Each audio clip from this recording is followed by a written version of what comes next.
بسم اللہ الرحمن الرحیم۔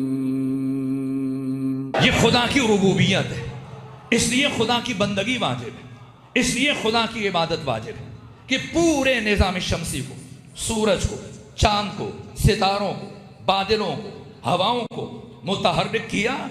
یہ لقمہ تیار ہوا، تب خدا فرماتا ہے انسان اس لقمے کو اپنے دہن میں اتارنے سے پہلے صرف اتنا خیال کر لینا کہ یہ لقمہ پاک ہے یا ناپاک ہے، غصبی ہے یا مباح ہے، حرام ہے یا حلال ہے، اس لیے کہ اب ایک لقمے سے انسان کی تقدیر کا تعین ہوتا ہے۔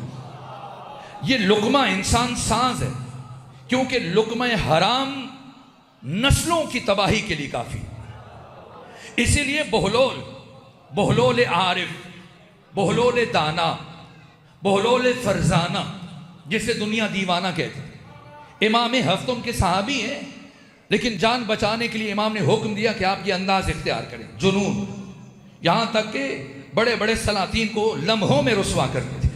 ایک دن ہارون الرشید نے پوچھا، جناب بہلول، خود ہارون الرشید نے بڑا قیمتی لباس پہنا ہوا تھا، اس میں مختلف قسم کے موتی اور ہیرے جواہرات اور زرق بار چیزوں کو جڑا ہوا تھا، اور بار بار آئینے کے سامنے کھڑا ہو رہا تھا اور اپنے آپ کو اچھا لگ رہا تھا۔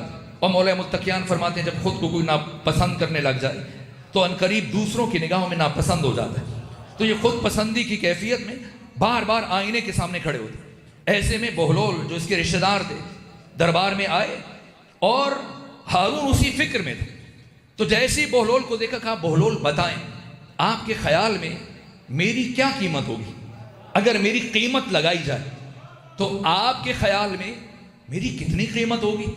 یہ دیکھ کر بہلول نے بغور ہارون الرشید کی طرف دیکھا، 3 بر اعظموں کا حکمران، سر سے لے کے پاؤں تک بہلول نے دیکھا، اور دیکھنے کے بعد کہا میرے خیال میں اگر تمہاری قیمت لگائی جائے تو 1,00,000 درہم بن جائے گی۔ یہ سنا غصے سے ایک مرتبہ ہارون کہنے لگا، پہلے میں سوچتا تھا شاید تو احمق نہیں، تو پاگل نہیں، جان بوجھ کے تو نے یہ انداز اختیار کر رکھا، لیکن آج یقین ہو گیا کہ تو سچ میں پاگل۔ کہا کیوں؟ کہ اس لیے کہ یہ جو تو 1,00,000 میری قیمت بتا رہے، یہ تو صرف میرے اس پیرہن کی قیمت ہے، اس لباس کی قیمت ہے، اس پوشاک کی قیمت ہے جسے آج میں نے پہنا۔ تو بہلول مسکرائے، کہ میں بھی اسی کی بات کر رہا ہوں، میں بھی اسی کی بات کر رہا ہوں، ورنہ تمہاری کیا قیمت ہے، تمہاری کیا ارزش ہے؟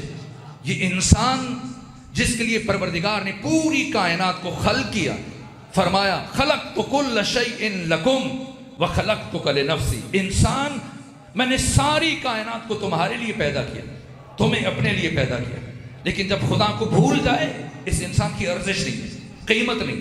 یہ بہلول اتنے بڑے عارف، اتنے بڑے فقیہ، صاحب اسرار صحابی امام موسیٰ کاظم قبرستان میں بیٹھے، اور امام اعظم جیسی جنید بغدادی پر نگاہ پڑی جو اپنے شاگردوں کے ہمراہ جا رہے تھے، تو جناب بہلول نے آواز دی، جنید بات سنا۔ جنید آئے، پوچھا اے جنید یہ کہاں لے کے جا رہے ہو اتنے لوگوں کو؟ کہا انہیں آداب سکھانے جا رہا ہوں، آداب زندگی، آداب معرفت۔ کہا انہیں سکھانے جا رہے ہو، خود کو بھی کچھ آتا ہے، خود کو بھی کچھ پتا ہے یا صرف دوسروں کو سکھاتے ہو؟ کہ کیوں نہیں پتا ہے؟ پوچھے آپ کیا بتاؤں؟ کہ چھوڑو باقی باتوں کو، مجھے صرف کھانا کھانے کے آداب بتا دو، کھانے کے آداب کیا؟ تو اب بیان کرنا شروع کیا کہ سب سے پہلے ہاتھ دھونے چاہیے، اور اس کے بعد پھر بسم اللہ پڑھنی چاہیے، اور پھر اپنے سامنے سے کھانا اٹھا کے کھانا چاہیے، اور کھانا کھاتے ہوئے دوسروں کے چہروں کی طرف نہیں دیکھنا چاہیے، اور اپنے سامنے سے اٹھانا چاہیے، دوسروں کے سامنے سے نہیں اٹھانا چاہیے، اور چھوٹے لقمے بنانے چاہیے، اور ہر لقمے کو خوب چبا کے کھانا چاہیے، اور بھوک کچھ رہ جائے تو دسترخوان سے اٹھ جانا چاہیے، ورنہ بیماریاں پیدا ہوتی ہیں۔ اور جب کھانا کھائیں تو کھانا کھانے سے پہلے جب ہاتھ دھوئیں تو ہاتھوں کو خشک نہیں کرنا چاہیے، اور جب کھانا کھا لیں اب بھی ہاتھ دھونے چاہیے، لیکن اب ہاتھوں کو دھونے کے بعد خشک کر لینا چاہیے، اور کھانے کے بعد خدا کا شکر ادا کرنا چاہیے، اور یہ چند اور باتیں کہا بس اتنے آداب ہیں؟ کہا میں نے بیان کر دی اور سارے کے سارے بتا دی، کہ یہ تو ساری ذیلی باتیں، ضمنی باتیں، تعجب ہے کہ تو دوسروں کو سکھانے کے لیے چلا ہے لیکن تمہیں خود کھانا کھانے کے آداب بھی معلوم نہیں. کہا کیوں بہلول؟ کون سا ادب ہے جسے میں نے فراموش کر دیا؟ کون سا ادب ہے جسے میں نے چھوڑ دیا؟ کہا کہ جنید تم نے جتنی باتیں بتائیں یہ سب ذیلی باتیں، ضمنی باتیں، فرعی باتیں، ثانوی باتیں. اصل ادب، اگر اس ادب کو نظر انداز کیا، چاہے تم بسم اللہ پڑھو بسم اللہ نہ پڑھو کوئی فرق نہیں، چبا کے کھاؤ بغیر چبائے کھانا شروع کر، چھوٹے لقمے بناؤ بڑے لقمے بناؤ، اگر تم نے اصلی ادب کو نظر انداز کر دیا. کہا وہ اصلی ادب کون سا ہے؟ کہا اصلی ادب یہ ہے کھانا کھانے سے پہلے، ہاتھ دھونے سے پہلے، لقمہ اٹھانے سے پہلے اتنا دیکھو کہ یہ لقمہ حلال کا یا حرام کا.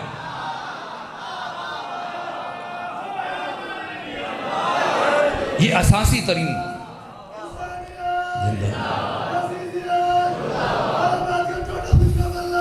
بے شک.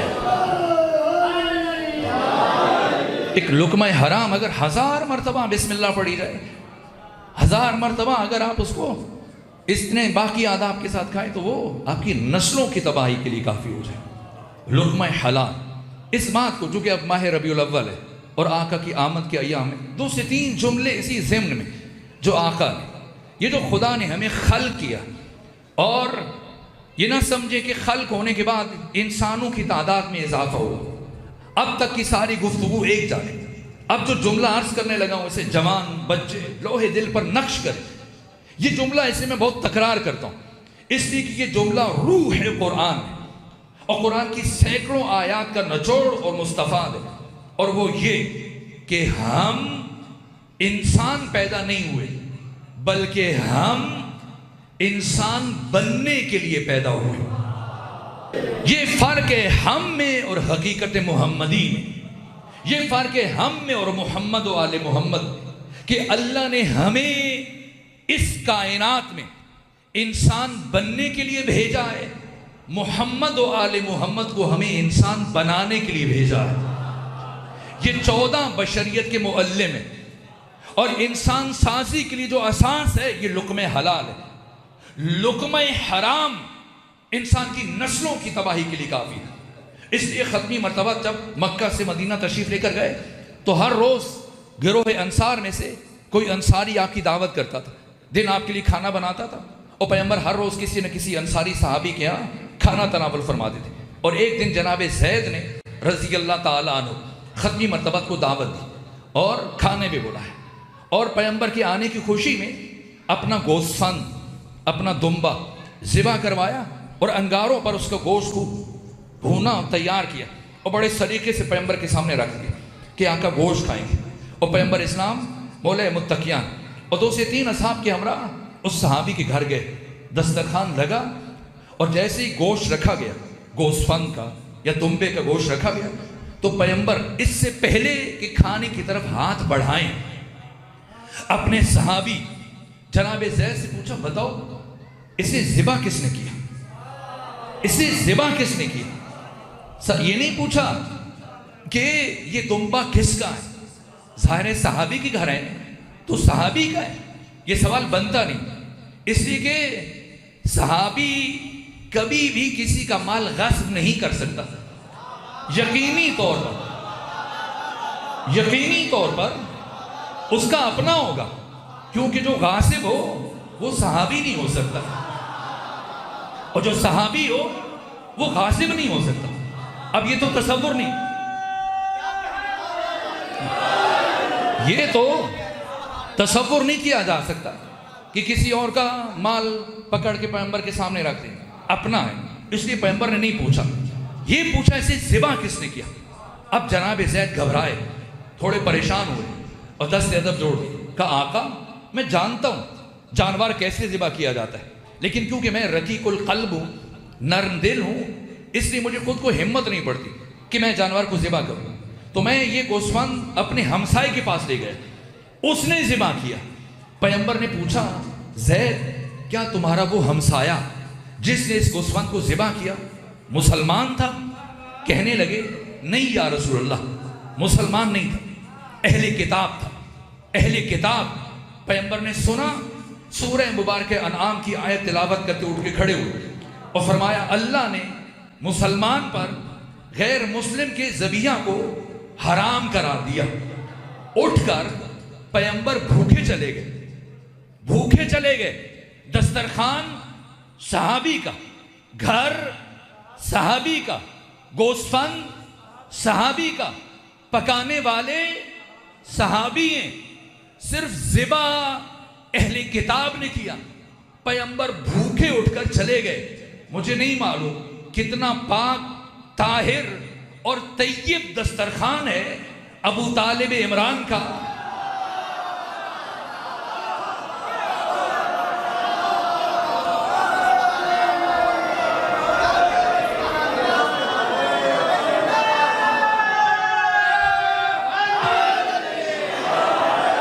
پیغمبر اسلام ساری مکی زندگی بچپنے سے لے کر اور 51 سال کی عمر تک اسی دسترخوان سے لقمے اٹھا اٹھا کر کھاتے رہے. یہ عظمت نگہبان رسالت، یہ عظمت ابو طالب عمران. تو ختمی مرتبت، اب جب کہ ماہ ربیع الاول ہے تو 2 سے 3 جملے اور عرض کر دوں. آقا ختمی مرتبت جب انسان سازی کا سفر شروع کروایا، جس عرب معاشرے میں آئے، پہلے مرحلے میں ان کی خوراک کو پاک کیا. اس لیے آپ کی بعثت کے فرائض جو اللہ نے قرآن میں بیان کی، هو الذی بعث فی الامیین رسولا منہم یتلو علیہم آیاتہ ویزکیہم ویعلمہم الکتاب والحکمہ. اور بھیجا پیغمبر اسلام کو، کیا کرتے ہیں؟ وہ آ کر ان کے ناپاک نفوس کو پاک کرتے ہیں، پھر کتاب اور حکمت کی تعلیم دیتے ہیں. آج سے 4000 سال پہلے ابراہیم خلیل جب بیٹے اسماعیل کے ہمراہ خانہ کعبہ کی دیواریں تعمیر کر رہے تھے تو دعا مانگی، جسے قرآن نے بیان کیا، ربنا وابعث فیہم رسولا، پروردگار رسول بھیج ان میں جو کیا کرے، وہ قرآن کی آیتوں کی تلاوت کرے اور انہیں کتاب اور حکمت کی تعلیم دے اور ان کا تزکیہ کرے. پروردگار نے ابراہیم خلیل کے اس دعا کے بعد 2500 سال 2500 سال گزرنے کے بعد اس دعا کا جواب دیا. هو الذی بعث فی الامیین رسول، جواب دیا. لیکن ابراہیم کی دعا کو ایک طرف قبول کیا، دوسری جانب ابراہیم کی دعا کے لفظوں کی ترتیب کو بدل دیا. ابراہیم خلیل نے کہا رسول بھیج جو انہیں کتاب اور حکمت کی تعلیم دے اور ان کا تزکیہ کرے. خدا نے جواب میں کیا فرمایا؟ ہم نے رسول بھیجا جو ان کا تزکیہ کرتا ہے اور کتاب و حکمت کی تعلیم دیتا ہے. ابراہیم خلیل نے کتاب اور حکمت کی تعلیم کو پہلے رکھا، تزکیہ کو بعد میں رکھا. خدا نے ترتیب بدل کر تزکیہ کو پہلے رکھا اور کتاب و حکمت کی تعلیم کو بعد میں رکھا. کیوں بدل دیا پروردگار نے اس ترتیب کو؟ اس لیے کہ علی فرماتے ہیں علم کمینے کی کمینگی میں اور شریف کی شرافت میں اضافہ کرتا ہے، اضافہ کرتا ہے. اگر کسی کا ظرف ناپاک ہے، کسی نے خود کا تزکیہ نہیں کیا اور مدرسے چلا گیا اور سیکھنا شروع کیا اور علم حاصل کرنا شروع کیا، جیسے جیسے علم بڑھتا چلا جائے گا اس کی قذافت میں اضافہ ہوتا چلا جائے گا. حصول علم سے پہلے جو قرآن ہمیں تعلیم دیتا ہے، اپنے نفس کو پاک کرے. اگر نفس پاک ہوگا علم نور بن جائے گا. ختمی مرتبہ پہلے ہمارے نفسوں کو پاک کیا، پھر دوسرا کام ہمیں کتاب و حکمت کی تعلیم دی. اور کیا انداز ہے، مسجد میں داخل ہوئے دیکھا 2 گروہ ہیں. ایک نماز پڑھ رہا ہے، دعائیں مانگ رہا ہے، تسبیح میں مصروف ہے، مناجات میں، اور دوسرا گروہ دائرہ بنا کر علمی گفتگو میں مصروف ہے. پیغمبر مسجد میں آئے، دونوں کو دیکھا، مسکرائے، فرمایا دونوں خیر پر ہیں، دونوں اچھے عمل میں مصروف ہیں، لیکن میں پہلے گروہ میں نہیں بیٹھوں گا بلکہ دوسرے گروہ میں بیٹھوں گا. کیوں؟ اس لیے کہ مجھے لوگوں کو عالم بنانے کے لیے بھیجا گیا، مجھے لوگوں کو باشعور بنانے کے لیے بھیجا گیا.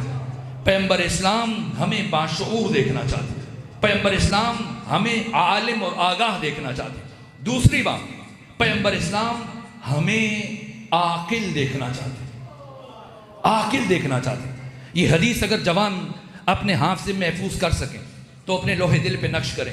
کیا فرمایا پیغمبر نے؟ یہ عجیب حدیث ہے۔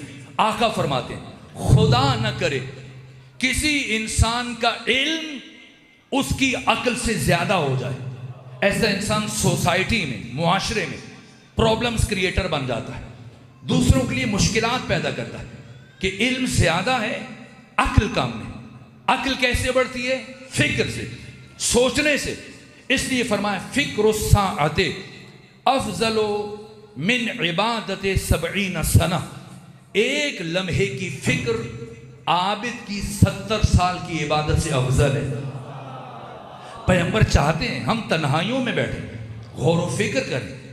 غور و فکر سے انسان خود سے ملتا ہے، نتیجتاً خدا سے ملتا ہے۔ تنہائی انسان ساز ہے، یہ دوسری بات۔ تیسری بات، یہ ماہ ربیع الاول آقا ختمی مرتبہ کی آمد کی نسبت سے یہ 3 سے 4 باتیں، 2 باتیں اور عرض کروں۔ اور پیغمبر اسلام ہمیں عالم دیکھنا چاہتے ہیں، عاقل دیکھنا چاہتے ہیں۔ تیسری بات، پیغمبر اسلام ہمیں با اخلاق دیکھنا چاہتے ہیں۔ بس میں 2 جملے اور عرض کروں۔ با اخلاق دیکھنا چاہتے ہیں۔ اسلام دین علم ہے، دین معرفت ہے، دین حکمت ہے، دین بصیرت ہے، دین شعور ہے، لیکن اسلام اپنے علم کے زور پر نہیں پھیلا۔ اسلام نتیجہ ہے اخلاق مصطفیٰ کا اور کردار مصطفیٰ کا۔ مسجد نبوی میں یہ اہل سنت اور اہل تشیع کے بڑے بڑے محدثین نے اس واقعے کو لکھا۔ مسجد نبوی میں پیغمبر اسلام ہزاروں صحابہ کے درمیان تشریف فرما، ایک عرب بدو آیا، آ کر اس نے گستاخی کی، خود کو نیم برہنہ کیا اور مسجد نبوی میں اس نے کھڑے کھڑے پیشاب کر دیا۔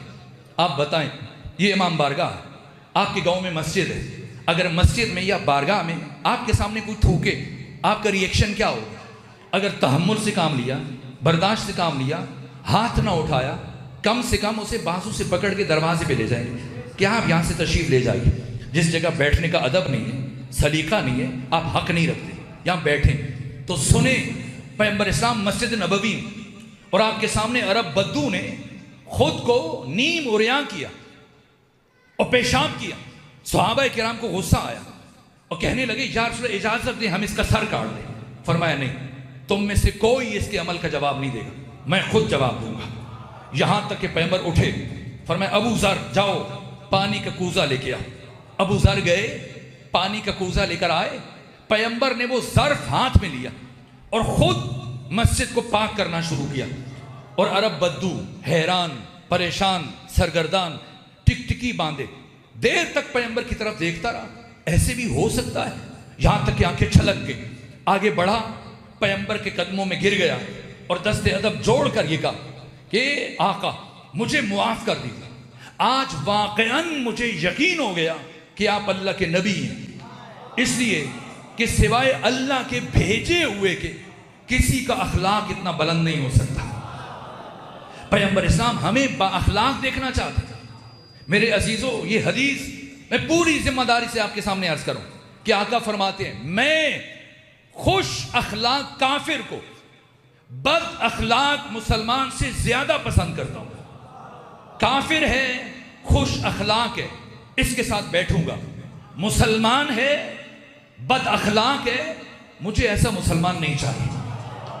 یہاں تک کہ ایک صحابی نے عرض کیا یا رسول اللہ ہمارے میرے ہمسائے میں خاتون ہے، بوڑھیا ہے، وہ سارا دن روزہ رکھتی ہے اور ساری رات عبادت کرتی رہتی ہے، نمازیں پڑھتی ہے، اس کے گھر سے تلاوت کی آواز آتی ہے، بڑی عابدہ اور زاہدہ ہے، لیکن بس ذرا زبان دراز ہے، گالیاں دیتی ہے اور دوسروں کی توہین کر دیتی ہے۔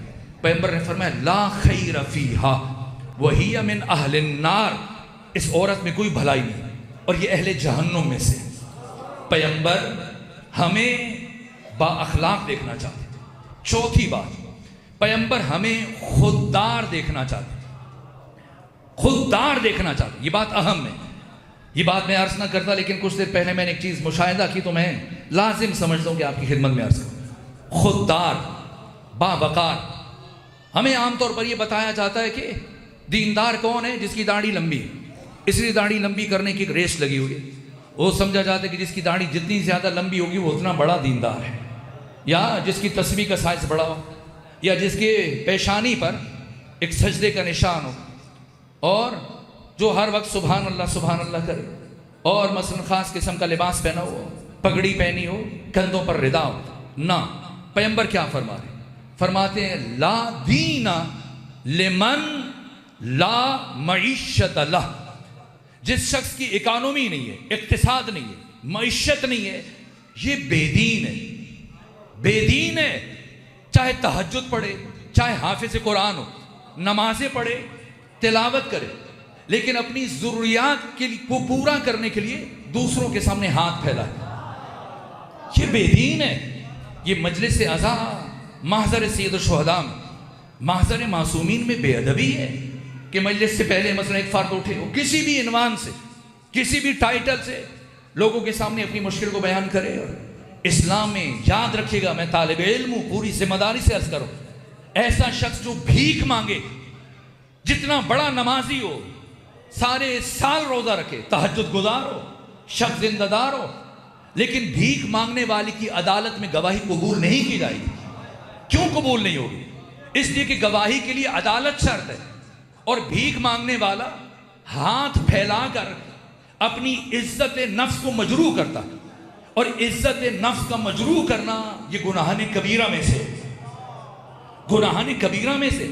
آئمہ نے کبھی کسی کو بھیک نہیں دی ہے، یہ آئمہ کا طرح امتیاز ہے، طریقہ ہے۔ اتنا عطا کر دیتے تھے کہ وہ بے نیاز ہو جائے، خود اپنا مستقل کاروبار شروع کر دے، کسی کے سامنے دست سوال دراز نہ کرے۔ یہ فرد کے لیے بھی پیغمبر نے فرمایا، اور معاشرے کے لیے بھی فرمایا، سماج اور سوسائٹی کے لیے بھی فرمایا۔ سب صحابہ جمع تھے اور پیغمبر نے فرمایا میرے صحابہ بتاؤ اسلامی معاشرے کی پہچان کیا ہے؟ ایک صاحب اٹھے وہ کہنے لگے یا رسول اللہ جہاں سارے مسلمان ہوں، فرمایا نہیں میرے سوال کا جواب نہیں۔ دوسرے اٹھے عرض کیا جہاں سارے کے سارے نمازی ہوں، فرمایا نہیں میرے سوال کا جواب نہیں۔ ایسے جواب دیتے رہے، پیغمبر نے سب کی نفی کی۔ یہ پیغمبر کا طریقہ تھا، کوئی بات بتانے سے پہلے خود سوال کرتے تھے تاکہ لوگوں کی سماعتیں اس اوج پہ چلی جائیں کہ پیغمبر کی بات ضائع نہ ہو جائے۔ اس لیے جب سب نے جواب دیے، پیغمبر نے سب کی نفی کی، اب سب سراپا گوشت بنے ہوئے۔ اور ایک صحابی نے عرض کیا یا رسول اللہ آپ بتائیں اسلامی معاشرے کی پہچان کیا ہے؟ فرمایا اسلامی معاشرے کی، مسلم سوسائٹی کی، اسلامی سماج کی پہچان یہ ہے جہاں دینے والے بہت ہوں لینے والا کوئی نہ ہو۔ تو پیغمبر اسلام ہمیں خوددار دیکھنا چاہتے، باوقار دیکھنا چاہتے۔ یہ جو بشیر ہے، اب وقت ختم ہو رہا ہے لیکن میں یہ ایک جملہ عرض کروں، بشیر اور نذیر، یہ چھوٹے بچے اسکولوں میں جاتے ہیں، آپ کی کورس کی کتابوں میں میلاد لکھا ہوتا ہے پیغمبر کے القابات میں سے ایک بشیر ہے، ایک نذیر۔ بشیر کا کیا مطلب ہے جی؟ خوشخبری دینے والا، بشارت دینے والا۔ نذیر ڈرانے والا، لیکن یہ معنی نہیں ہے، یہ سطحی معنی ہے جو ہمیں جناب ملا نے سکھایا۔ آپ جائیے امام اہل سنت امام راغب اصفہانی نے مفردات راغب میں بشیر کا معنی کیا کیا، نذیر کا معنی کیا کیا، اور لغت کی بڑی کتابوں میں بشیر ایک مایوس دل میں امید کی شمع کو روشن کرنے والا، نذیر آنے والے خطروں سے بشر کو آگاہ کرنے والا۔ یہ پیغمبر کا تعارف ہے۔ تو ایک جملہ ہے اسی ضمن میں، ایک صحابی مفلوق الحال تھا، توحیدست تھا، توحید آمن تھا، تو اس کی زوجہ نے کہا بیوی نے کہ اتنا عرصہ ہو گیا پیٹ بھر کے کھانا نہیں کھایا، اب فتوحات ہو رہی ہیں، مال غنیمت آ رہے، آپ چل کے پیغمبر اسلام سے لیں، کچھ عنایت کریں تاکہ ہم پیٹ بھر کے کھانا کھا لیں۔ یہ صحابی آیا پیغمبر کی خدمت میں، اور اس سے پہلے کہ یہ صحابی اپنا سوال پیغمبر کے سامنے رکھتا، پیغمبر بولنا شروع کیا۔ فرمایا جو ہم سے سوال کرتا ہے ہم اس کی حاجت پوری کر دیتے، لیکن کوئی اگر اپنی حاجت کو دل میں رکھے اور اپنے اللہ پر توکل و یقین رکھے تو پروردگار اسے اپنے فضل سے غنی اور دوسروں سے بے نیاز کر دیتا۔ اب صحابی نے سنا بیچارہ کیا مانگتا، اس طرح اٹھ کے چلا گیا، گھر گیا تو پھر اپنی زوجہ سے جھاڑ پیٹی کہ خالی ہاتھ آ گئے، کہا اچھا میں کل بات کروں گا۔ دوسرے دن صحابی پھر یہ ارادہ لے کے گیا کہ آج مانگوں گا، لیکن دوسرے دن جب صحابی پیغمبر کے سامنے اپنی حاجت بیان کرنے لگا، اس سے پہلے کہ وہ حاجت بیان کرتا، پیغمبر نے فرمایا جو اپنی حاجت ہم سے طلب کرتا ہے ہم مدد کرتے ہیں، لیکن اگر کوئی حاجت کو دل میں رکھے اپنے اللہ پر توکل و یقین رکھے تو پروردگار اسے اپنے فضل سے غنی اور دوسروں سے بے نیاز کر دے گا۔ اٹھ کے چلا گیا، اور جب گھر گیا تو اب زوجہ نے کہا کہ اب مزید میں تمہارے ساتھ نہیں رہوں گی اور اپنے والدین کے یہاں چلی جاؤں۔ اس صحابی نے وعدہ کیا کہ اگر کل پیغمبر نے کہا جو 2 دن سے کہہ رہے تب بھی میں اپنی حاجت طلب کروں گا، تم ناراض نہ ہو۔ یہاں تک کہ تیسرے دن جب یہ صحابی آیا، ارادہ کیا کہ پیغمبر سے آج مانگے، لیکن پیغمبر نے وہی جملہ تیسری مرتبہ اپنی زبان پر جاری کیا۔ لیکن آج جب اس صحابی نے یہ جملہ سنا تو صحابی خود بتاتا ہے کہ میں ایک مرتبہ اپنے دل میں عزم، ہمت، ایک حوصلہ اور ولولہ محسوس کیا۔ بارگاہ رسالت سے اٹھا، گھر نہیں گیا بلکہ سیدھا میں ایک ہمسائے کے یہاں گیا اور اس سے میں نے رسی اور کلہاڑی ادھار مانگی، اور رسی کلہاڑی لے کر میں جنگل چلا گیا، لکڑیاں کاٹی، بازار میں انہیں بیچا، جو رقم ملی آدھی جیب میں رکھی، آدھی سے گھر کی کچھ ضروریات خریدی اور گھر چلا گیا۔ دوسرے دن یہی کام کیا، تیسرے دن، 3 دنوں میں جو رقم جمع کرتا رہا اس سے میں نے اپنی کلہاڑی خرید لی، رسی خرید لی، ہمسائے کو رسی کلہاڑی واپس کی، اور پھر اپنی کلہاڑی رسی سے اسی طرح ہر روز میں لکڑیاں کاٹتا رہا اور بیچتا رہا، یہاں تک کہ میں نے پیسے جمع کیے اور ایک اونٹ خرید لیا، پھر 2 اونٹ، 3 اونٹ، 4 اونٹ، کرتے کرتے مدینے کے متمول ترین، ثروت مند ترین افراد میں شامل ہوا۔ تو ایک دن دل میں خیال آیا کہ اگر اس دن پیغمبر اسلام چند درہم دے دیتے، ہم ایک وقت کا کھانا کھا لیتے، لیکن اس طرح دوسروں سے بے نیاز نہ ہوتے۔ تو دل میں خیال آیا کہ چلوں، حق بنتا ہے پیغمبر اسلام کا شکریہ ادا کرو۔ صحابی کہتا ہے جب میں شکریہ ادا کرنے کے لیے بارگاہ رسالت میں حاضر ہوا، اس سے پہلے کہ میں لب کھولتا، لبھائے ختمی مرتبت میں جنبش پیدا ہوئی۔ پیغمبر مسکرائے اور فرمایا ہم نے کہا تھا جو اپنی حاجت ہم سے طلب کرے گا ہم اس کی مدد کر دیں گے، لیکن اگر کوئی حاجت کو دل میں رکھے گا، اپنے اللہ پر توکل و یقین رکھے گا تو پروردگار اسے اپنے فضل سے غنی، دوسروں سے بے نیاز کر دے گا۔ یہ چوتھی بات، پیغمبر اسلام ہمیں باوقار دیکھنا چاہتے ہیں، پیغمبر اسلام ہمیں خوددار دیکھنا چاہتے ہیں۔ اور آج کی آخری بات، پیغمبر اسلام ہمیں حساس دیکھنا چاہتے ہیں۔ اپنے بارے میں ہر کوئی حساس ہے، مجھے ایسے کیوں کہا، میری طرف ایسے کیوں دیکھا، میرے ساتھ یہ انداز کیوں اختیار کیا، نہ، دوسروں کے بارے میں حساس، دوسروں کا خیال رکھنے والا، انسانوں کا، یہاں تک کہ پیغمبر نماز پڑھ رہے مسجد نبوی میں، اور وہ بھی نماز جمعہ، اور جیسے ہی پیغمبر اسلام نے سورہ جمعہ شروع کی پہلی رکعت میں تو اچانک سے 2-3 آیتیں پڑھی اور سورہ جمعہ کو چھوڑ دیا۔ ظاہر لمبی سورہ ہے، سورہ کو چھوڑا، ایک مختصر سورہ پڑھا قل هو اللہ، قنوت کو چھوڑا، مستحبات کو چھوڑا، دوسرے رکعت میں سورہ منافقون کو چھوڑا، جلدی جلدی نماز ختم کی۔ اور جیسے ہی نماز ختم کی تو عبداللہ ابن مسعود رضی اللہ تعالیٰ آگے بڑھے، عرض کیا یا رسول اللہ طبیعت ناساز ہے؟ فرمایا نہیں، ٹھیک ہوں۔ کہا پھر کیا بات ہے یا رسول اللہ؟